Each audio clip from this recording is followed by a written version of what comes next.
Assalamualaikum, selamat malam sahabat radio komunitas Surya Kebenaran dimanapun sahabat berada. Di 107.8 dan juga sahabatku yang mendengarkan melalui live streaming di www.suryakebenaran.com dan juga sahabat yang mendengarkan melalui aplikasi Radio Box. Bagi sahabat dari setiap kota, kabupaten, provinsi lainnya di seluruh kepulauan di Indonesia, bahkan yang ada di negara lainnya yang senantiasa mengikuti siaran-siaran kami di 107.8. Selamat malam sahabatku, waktu Ambarawa di malam hari ini sampai dengan pukul 9 malam kami hadir ke ruang dengar sahabat dalam program refleksi. Seperti biasa di hari Selasa malam, sahabat yang diberkati oleh Tuhan, akan ada topik yang pastinya menarik dan membawa berkat bagi jiwa, serta pastinya akan ada pesan Tuhan yang kita dapatkan juga di dalamnya bersama dengan pembicara kita yang luar biasa. Dan di malam hari ini sudah bersama dengan saya di studio, bersama dengan kita semua sahabatku, di dalam live bersama dengan Bapak Gembala Simeon Sulistyo. Shalom, Aleka, selamat malam Pastor. Apa kabar nih? Luar biasa. Oke, tadi ada keselio nih. Ya, salam jumpa kembali sahabat yang diberkati oleh Tuhan di malam hari ini, dan sesuai dengan flyer yang sudah kami bagikan melalui sosial media kami dan juga pesan khusus melalui WhatsApp ke sahabat semuanya. Bisa sahabat lihat di flyernya dengan judul yang sudah ada nih ya Pastor. Kita malam ini berbicara tentang judul yang luar biasa, ini ada sugesti lagi buat kita nih. Iya. Jadi ini memang saya sengaja pilih untuk yang berbau-bau psikologi gitu ya. Oke. Tetapi masih ada kaitannya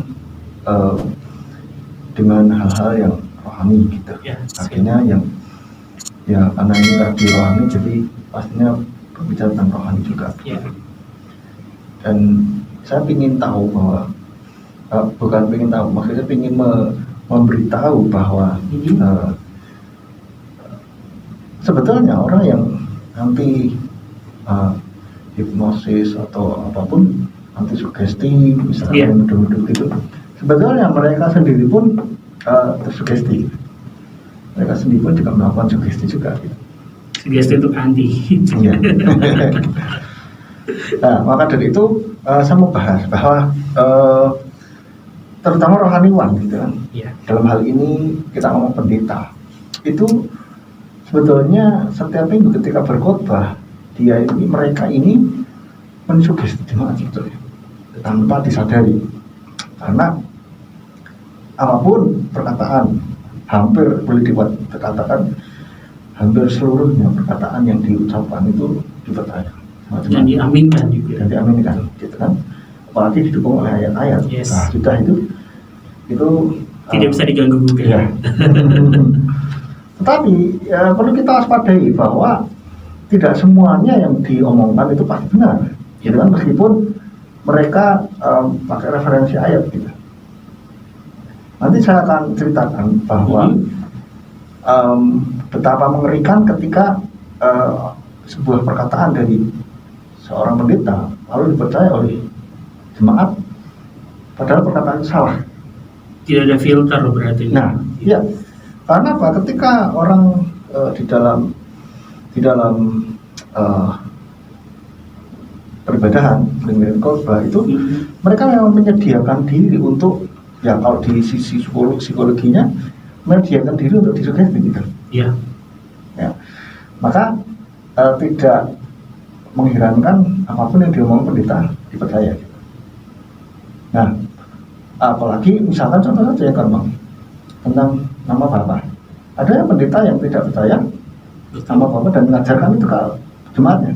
Jemaatnya yang enggak benar-benar belajar firman Tuhan, enggak difilter, maka mereka akan berpikir ya benar nih, gitu. Sama seperti teman saya dulu itu kan waktu kuliah tentang kuliah psikologi di Semarang. Ada teman saya bilang, kan saya kasih tahu tentang nama Bapak. Saya bilang, nama Bapak itu siapa namanya? Ya Bapak. Siapa namanya Bapak? Ya Bapak gitu. Lebih ya. Bapak namanya Bapak begitu. Bagaimana tunjukkan ayatnya, kan nggak ada. Bapak namanya Bapak. Ini baru dengar juga ya gitu. Yes. Saya bilang, lu nggak gitu. Bapak surgawi itu sudah memberitahu namanya, bahwa namanya Yahweh. Sebutkan ayatnya di Yesaya 42 ayat 8. Itu katakan, aku ini Tuhan, itu Rahman. berarti namanya adalah Tuhan. Tetapi ternyata di sini itu adalah kalau kita lihat di kamus ini bukan nama yang sesungguhnya. Iya.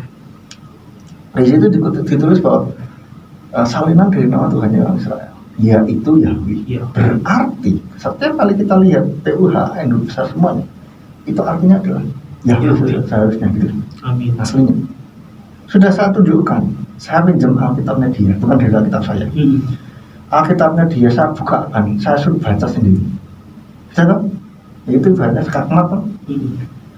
Tetap saja dia bilang, oh, wah yo mbok ya on ya gitu. Ya nggak tahu ya gitu. Kok nggak tahu gimana lagi sudah tertawa gitu. Sudah jelas gamblang sekali gitu bahwa aku ini Yahweh, itulah namaku. Yes. Kok masih bingung gitu?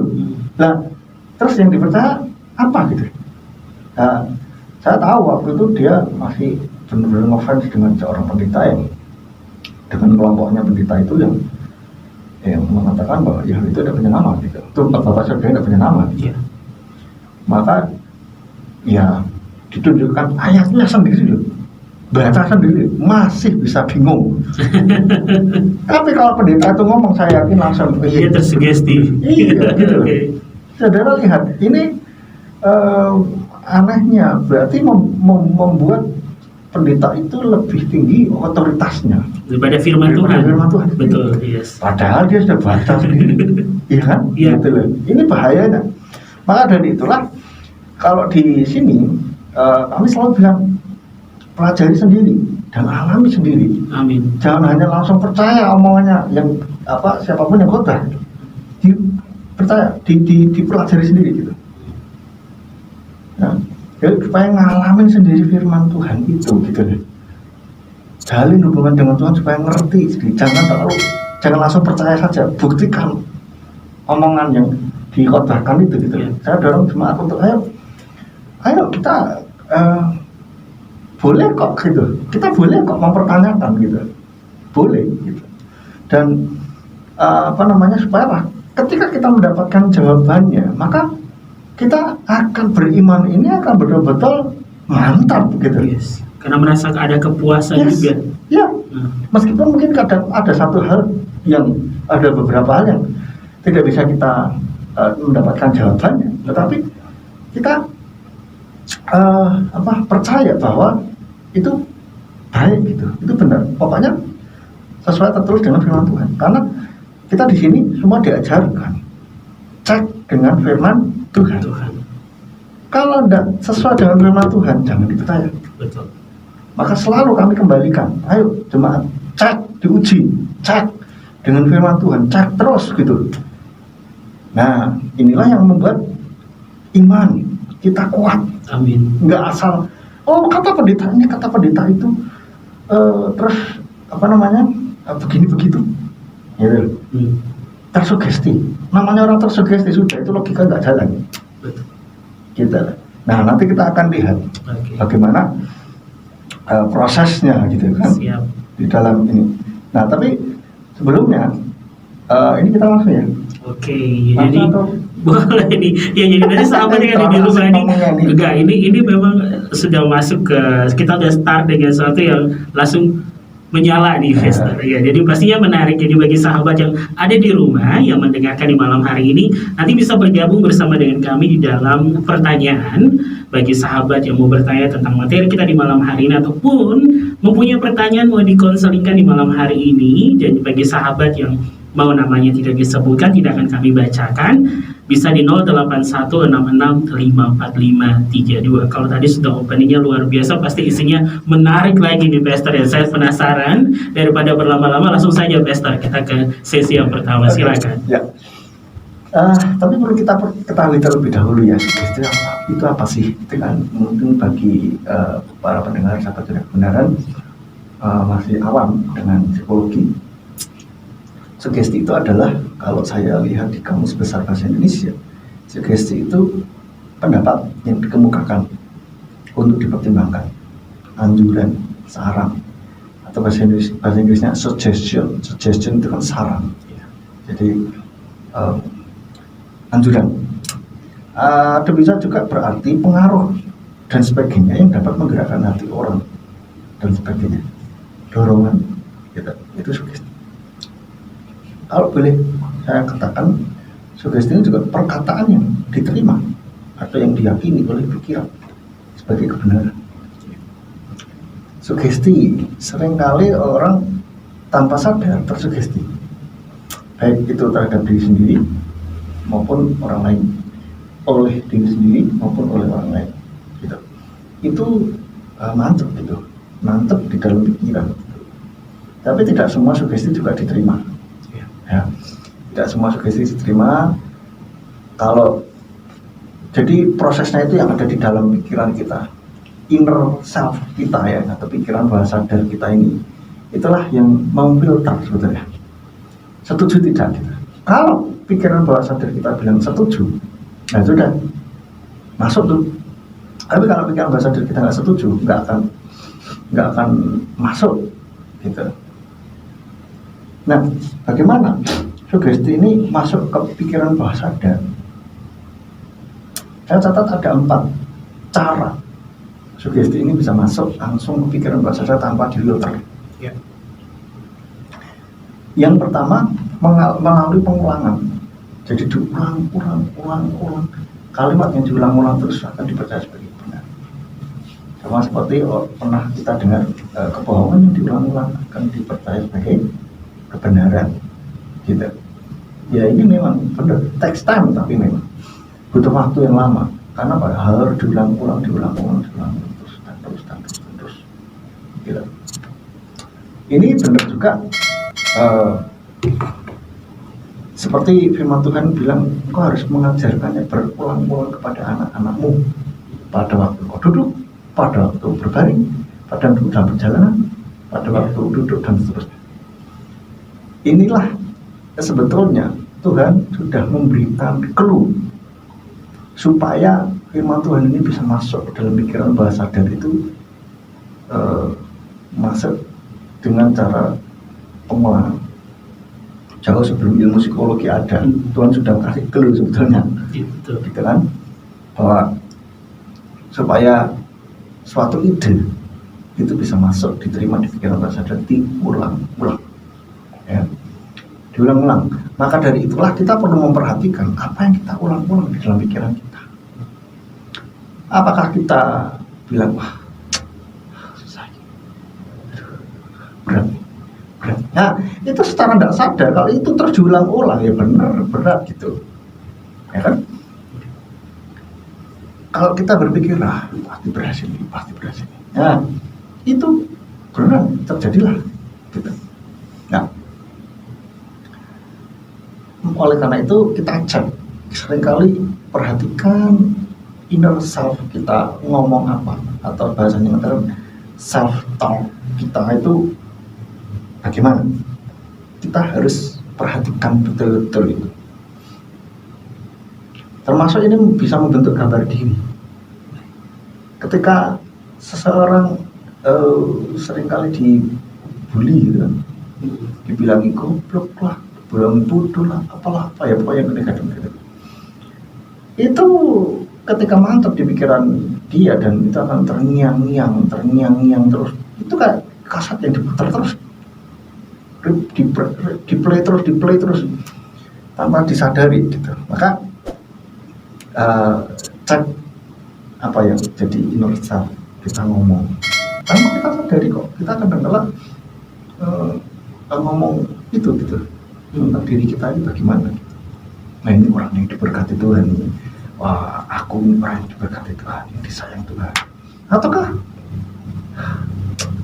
aku ini orang yang gak berguna, ditolak, ya kan, yang lain-lain dan seterusnya. Nah, tinggal kita milih, ya, kita perhatikan bagaimana bisa mengerti inner self, self talk kita, ya. Kita perlu duduk diam dan tenang,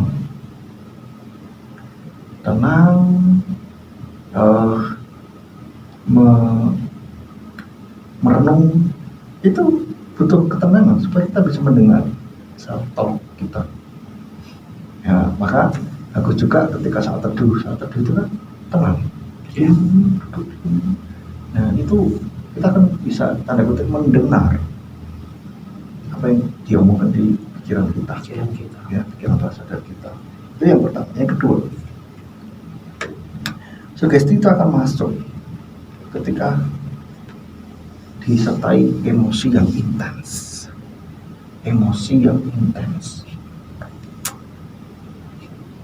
Itu tanpa filter, langsung diterima. Contohnya apa? Ketika seorang anak yang dimarahin orang tuanya, dasar kamu ya anak nggak tahu diuntung, wah, itu orang tua dengan emosi yang intens, dan anak pada waktu itu juga emosinya sedang muncak, sedang tinggi, artinya mungkin sedang ketakutan yang luar biasa, lihat papa mamanya marah besar seperti itu dan dikatai seperti itu, masuk langsung tanpa difilter, dan itu akan membentuk anak usia berapapun, apalagi kalau masih kecil ya, di bawah 10 tahun, waduh, nggak usah pakai emosi intens saja juga langsung masuk tuh, gitu. Nah, ketika itu terjadi, maka sangat mempengaruhi hidup. Gitu. Atau mungkin anak muda lah ya, sedang bertengkar itu dengan pacarnya, kayak sahabatnya, kayak gitu. Lalu wah, dengan emosi yang intens, kamu dasarnya begini, nah, itu langsung cep, hati-hati. Gitu. Itu yang langsung diterima. Dan mungkin tidak harus emosi yang negatif ya, emosi yang senang pun demikian gitu. Dan senang, misalkan kayak orang pemain sepak bola bisa wah hebat, kamu luar biasa, hebat, selebrasinya itu emosi sedang memuncak. Nah, saat itulah sugesti-sugesti yang apa yang diterima, didengarkan itu masuk. Gitu. Ya kadang-kala tidak serta-merta 100 langsung spontan gitu ya, langsung spontan, oh ya diterima gitu. Tetapi persentasenya itu sangat besar gitu. Ya sih, seperti Pastor bilang, kalau misalnya dalam pertandingan gitu, kalau ketika sudah ada gol cetak poin, terus selebrasinya lawan yang menang itu, dia mulai otomatis lawannya semakin ketakutan, dan itu mereka bakal gol lagi, cetak poin lagi, otomatis kalah di lapangan yang lawan itu. Sisi psikologisnya. Betul. Nah, ada satu lagi saya ingat, contohnya ketika anak mungkin juara atau menang dapat nilai bagus mungkin, papa mama ini saya dapat ini, ure gitu kan. Reaksinya papa dan mama akan betul-betul menentukan.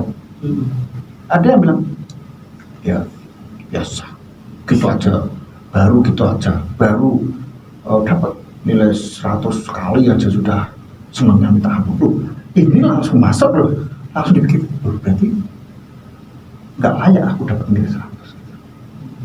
Bisa menangkapnya seperti itu.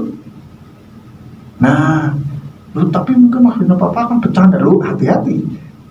Ingat, anak ini sedang emosi intens nih, emosi sedang tinggi sekali nih, sedang senang bahagia sekali. Nah, apapun yang diomongkan, hati-hati, emosi intens, dan termasuk sentuhan. Jadi ketika sedang, ini sentuhan apa yang ini pun akan nancep di pikiran bawah sadar. Apalagi ketika kalau orang tua yang nggak ngerti mendidik anak, sedang marah, emosi intens, anak takut sekali, dipukul, itu langsung nangkep tuh bahwa pukulan ini sangat menakutkan, gitu. Atau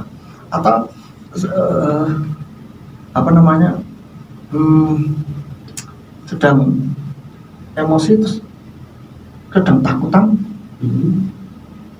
mungkin nangis terus gitu kan, terus dipegang sama orang tuanya, biasa dipegang tangannya di dua-dua gini kan, dihadapkan, diam, wah itu ngeri gitu, itu langsung mantep gitu, itu betul-betul. Jadi akan dipikir bahwa aku tidak boleh nangis, apapun terjadi dia menangis. Ya ini merusak jiwa gitu. Nangis boleh nggak? Boleh. Cowok wajar boleh gitu. Nah sebaliknya emosi yang intens, ada guru saya bilang, saya sejak kecil anak-anak sejak kecil itu dia buat supaya anaknya suka baca. Caranya bagaimana? Dibuat senang, dibuat nyaman, ya kan? Terus dipeluk, didudukkan di pangkuan dia dan dibaca. Dan diajak baca, ayo baca. Itu emosi yang sedang intens, sedang bahagia, ya kan? Sedang dengan penuh kasih sayang. Nah, terus sedang baca, maka diasosiasikan bahwa membaca itu menyenangkan. Jadi, sampai akhirnya anaknya berusaha gitu, ini apa ya, dia pengen tertarik untuk jadi akhirnya suka baca. Yes. Gitu. Saya pikir benar juga nih gitu. Jadi dengan emosi yang intens, apa yang kita lakukan ini benar-benar powerful sekali gitu ya. Jadi hati-hati ketika sahabat-sahabat kebenaran dalam emosi intens. Kalau anak sedang emosi intens, senang, bahagia sekali, dia ingin diapresiasi, apresiasilah gitu. Jangan terus, ya, Papa, aku dapat nilai bagus. Oh ya, jangan gitu. Ya, saya demikian loh. Papa nggak senang nih, saya ini dapat nilai bagus nih. Ya sudah, ngapain berusaha keras dapat nilai bagus, gitu. Jadi sangat bahaya. Bereaksilah dengan yang bijaksana. Yes. Lalu yang ketiga, ini yang mau saya bahas, yaitu figur otoritas. Figur otoritas, kalau ngomong seringkali tidak langsung dipercaya, jarang difilter, jarang. Saya tidak ngomong 100% ya, tetapi seringkali itu tidak difilter. Ya. Figur otoritas itu apa? Dokter, orang tua, rohaniwan, dan lain-lain. Gitu. Nah inilah yang apa namanya?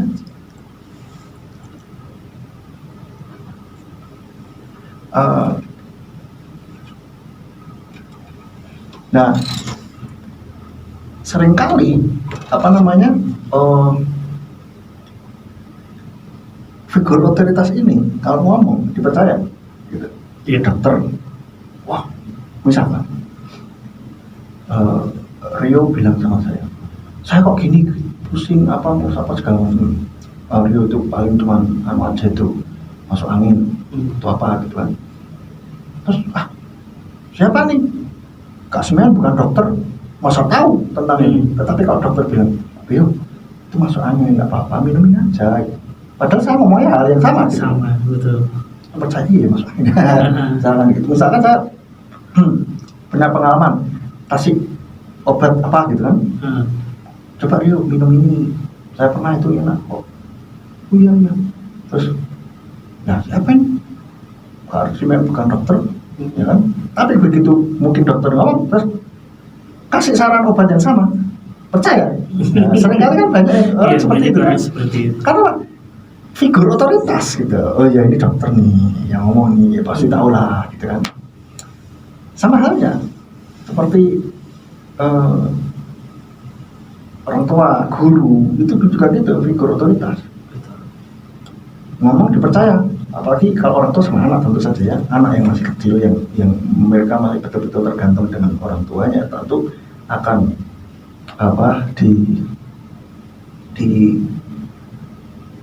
dipercaya gitu. Omongan apapun dipercaya. Kalau anak kecil yang usia sekolah TK, SD kelas kecil gitu biasanya itu justru figur otoritasnya itu untuk pengetahuan ya. Apa itu guru betul. Daripada orang tua. Orang tuanya bilang, ayo misalkan enggak boleh ngompol lagi lo ya, karena sudah besar tuh, tetap masih ngompol. Lalu apa yang dilakukan oleh orang tua? Ngomongin gurunya, Bu, tolong kasih tahu dong anak saya ini supaya jangan ngompol lagi. Nah, oke, di kelas langsung ayo sudah besar ya boleh ngompol lagi. Percaya tuh anak. Nah, sugesti. Ya, kan? Atau bilang, loh ini yang bener tuh gini tuh, enggak, kata guruku ini kok. Nah, ya kan? Ya, karena apa? Ikut apa kata guru. Katakan apa guru. Itu figur otoritas dalam hal ini ya. Untuk pengetahuan mereka ini guru, dipikirnya guru itu maha tahu. Padahal mungkin orang tuanya juga guru juga, tetap nggak percaya. Nah itulah figur otoritas. Lalu yang selanjutnya figur otoritas itu rohaniwan. Nah ini loh, ini yang mau saya bahas nanti. Setiap kali ada, saya baru-baru ini mendengar ada sebuah video yang di Instagram yang di share oleh teman saya. Itu ada sebuah kalimat yang menurut saya nggak pas gitu. Ini bahaya kalau dipercaya oleh jemaat, bahaya, kasihan jemaatnya. Apa itu nanti di yang kedua ya, supaya nggak terlalu lama di sesi yang kedua. Lalu selanjutnya figur otoritas itu dokter, orang tua, ahli, orang yang ahli di bidangnya apalah gitu kan pokoknya. Selanjutnya sugesti akan masuk pikiran bawah sadar, langsung diterima. Itu saat dalam kondisi hipnosis, bukan dihipnosis, bukan, tetapi kondisi. Jadi hipnosis itu sebagai kondisi pikiran yang rileks, pikiran yang rileks dan tenang kita. Yaitu apa? Saat kita mau tidur ngantuk-ngantuk, itu kondisi hipnosis, itu kondisi pikiran hipnosis, rileks, ngantuk-ngantuk kan. Lalu saat kita ngalamun kita itu kondisi hipnosis gitu. Jadi ada yang hipnoterapi yang pakai berbasis sugesti kan begitu. Jadi dibuat rileks pikirannya, tinggal disetelkan sugesti itu udah gitu. Tapi itu kurang bisa mengorek akar masalah, menyelesaikan permasalahan sampai ke akarnya, itu kurang. Jadi dalam kondisi itu langsung mantep bisa gitu. Jadi itu yang mau saya sampaikan. Nanti di sesi yang kedua saya akan bahas 2 kalimat yang saya tangkap dari yang pernah saya dengar. Yang pertama dari video yang di-share oleh teman saya, seorang rohaniwan, yang videonya rohaniwan maksudnya. Yang kedua, saya pernah mendengar kesaksian dari seseorang gitu. Mungkin seseorang itu mendengarkan ini, saya yakin. Oke, baik, terima kasih Pastor untuk sesi yang pertama, sahabat yang diberkati oleh Tuhan ya. Bagaimana sugesti ini bisa masuk langsung ke dalam diri dan pikiran kita ya. Tadi ada 4 diantaranya melalui pengulangan disertai dengan emosi yang intens, figur yang merupakan figur otoritas ya. Yang keempat, saat dalam kondisi hipnosis. Ya, nanti bagaimana sahabatku di sesi yang kedua ini pasti pembahasan kita akan luar biasa lagi. Oleh karena itu jangan kemana-mana, tetap bersama dengan kami dalam program Refleksi dan bersama dengan Pastor Simeon Sulistyo. Jadi bagi sahabat yang sudah bersiap dengan pertanyaan, bisa langsung kirimkan saja pertanyaannya di malam hari ini di 0816654532. Kami menunggu atensi sahabat dan kami akan kembali selepas pujian berikut ini.